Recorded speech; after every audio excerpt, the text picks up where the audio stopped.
Albert here with EsportsHeaven. I'm with Doublelift Interview as well from Team Liquid.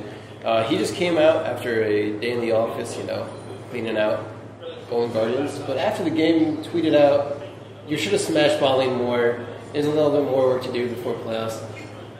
First, where do you think, definitely a Matt sit, you played with Matt before, and then what are you going to do to get to playoffs, like to that level that you believe you should be at? Yeah, so, I don't think there will be any problem with us making playoffs, and, just by the nature of focusing only on, the long term, you're probably going to be able to make playoffs anyways. Some teams are going to focus on getting that first and second seed, and some teams are going to focus on, even longer reaching goals than that. But, at the end of the day, I think I was, kind of disappointed at just the way that we played the lane. A lot of it was my fault, honestly. Most of it was just my fault. I feel like that was a pretty winning matchup, and we just wasn't able to get a big lead. And even our jungler came. Jay came and ganked bot lane once and trunked them a little bit. And even after that, I wasn't really able to have as high of a game impact as I wanted to. And that was just a game where honestly, they just got dove bottom once. They just had one bad decision, fight, and then we just cleaned them up twice. And after getting outplayed in those team fights, we were just able to win.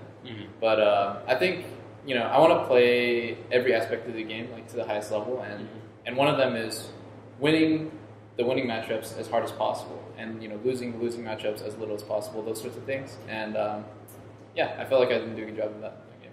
All right. So Team Liquid was the team that probably practiced the most out of all LCS teams in terms of just time span.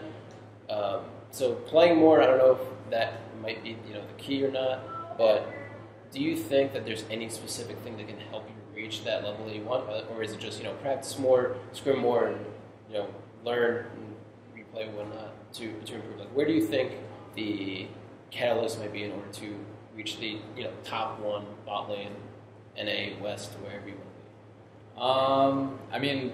Mainly just thinking of time as a resource, spending a lot of more time than the other bot lanes, but also focus and motivation is a huge resource too. I don't think a lot of teams really understand that. Even if you put in 12 or 14 hours a day, you're just doing the exact same thing as the next guy.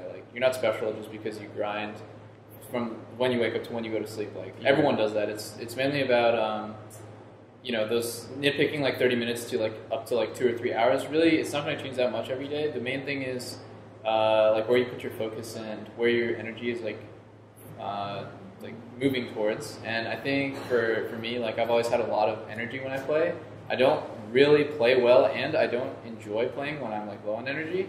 So my focus is definitely a really big thing. I always practice with a purpose, and I think for that reason, I've always been the best. Yeah. So a couple more things. This coming weekend, you're playing against two of the top teams, and given how Cloud9 plays this game, if they win or not, they'll be up there with you as the number one team or not.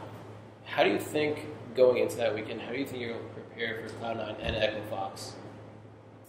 Cloud9 is pretty strong, and Echo Fox is looking really strong too. So I guess going into it, we're just going to take it essentially as every other week. I don't really believe in practicing any differently based on the team you're playing. It's regular split. Even if you prepare for that specific team, you can still lose the best of one based off one mistake. And I don't really care if we go 2-0, 0-2 in the regular season. It just doesn't matter. Yeah, as long as you hit playoffs. A couple last things. So, correct me if I'm wrong, but Sneaky and yourself, I think, are close friends, or used to be close friends. I know that you used to talk about the game last split. Notably when Tristan was coming up, you were like, hey, Sneaky, when are you going to bring it out? How does it feel to play against him? Where do you think he is in the ADC ranking in NA? What are your thoughts? I think Sneaky is very good, and he has good synergy with Smoothie because they played together for so long, and I think he put a lot of time into just learning their how to work together, and it's not something that just like came up randomly. I think he really focused on improving like the way he plays with his team. And so like I don't know, Sneaky is generally like he never feels like he's doing anything random. He plays with his team really well. He doesn't make too many mistakes. I think he's just overall pretty strong. And we're not super close, but I don't think I'm very close with pretty much any other AD carry, just because the nature of like competing against each other every week. Mm-hmm. I'm only really friends with my like former teammates and stuff. So yeah. So Pole Belter, probably top 3, top 2 in his in his lane. You have Smithy doing fantastic, Impact fantastic. Like everyone across the board on TL is doing fantastic. You do have one loss, but that can be washed up. It doesn't really matter. How do you think that you can keep that top form going into playoffs, going into the rest of the season? Because you come from CLG, you've had your high moments, you have your low moments. You come from TSM, it's a ramp almost. Mm. How do you think that you can keep that focus, keep that level? Because you did speak of motivation, you did speak of energy, you did speak of that. That can wane, people getting cocky, people getting complacent. I'm not saying that it will happen with these players specifically, but do you think, how do you guys keep that level? I think it really comes down to like avoiding burnout and having goals for yourself. Like maybe some teams are just looking for a win, and it's pretty sad, but like that's a real goal. Like they need to work towards that. But for us, like we don't need to really think about that. We are pretty confident that we're going to make playoffs. We're pretty confident that we can and will be like a top 2 seed. And like for us, having the motivation to get out of bed in the morning is just knowing that the next best team is working just as hard or harder than us. So we need to just do everything we can to be the best team at playoffs. Mm-hmm. I don't want to do all this work and at the end of the day realize like, oh shit, we lost in the finals, we lost in the semis. That would feel like a huge waste of time. For me, like I guess it's that fear that keeps me really motivated every day. I don't want to go to the end of the year or the end of the split and realize, oh wow, I wasted all this time. I could have just sat on my ass and done nothing, and the result would have been the same. I still would have been a loser. So I want to be a winner, and I think everyone on the team wants to be a winner. So you just have to put the work in. All right. And last question, Jensen said yesterday that Sven was held back by TSM. Could be controversial, could be true, could be not. What are your thoughts on that? And do you think that TSM might have held anyone back in specific? Either Sven, yourself, your bot lane.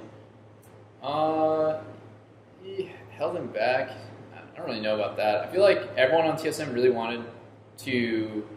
Like at first, everyone was pulling him in a different direction, and then at a certain point, like we realized that was pretty unhealthy, and like we just need to let him play and just like let him do his own thing and us play around him. So it went from the jungler playing around the lanes to every lane playing around the jungler.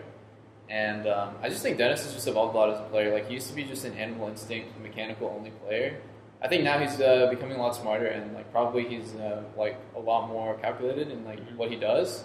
So as a result of that, like he can make more like of a decision in the where the team is going, like what the team is doing, and how everyone's thinking. So I wouldn't say that TSM held him back at all. I would say he was put in a situation where it's kind of awkward for him to maybe like speak up or feel like he had a lot of power. But I mean, now that he's had a lot of time, I think he's good, and he probably, because of the new environment, is able to like just tell the team like, hey, I want to do this, and then the team's like, okay.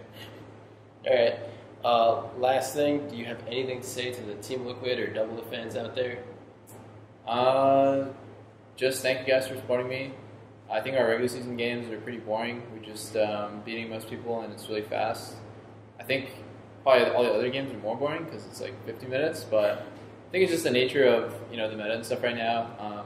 We try to keep it fast-paced and exciting, but at the end of the day, like the only real competition is just in the other top teams. So thanks for supporting me. Thanks for watching our games, and see you next time.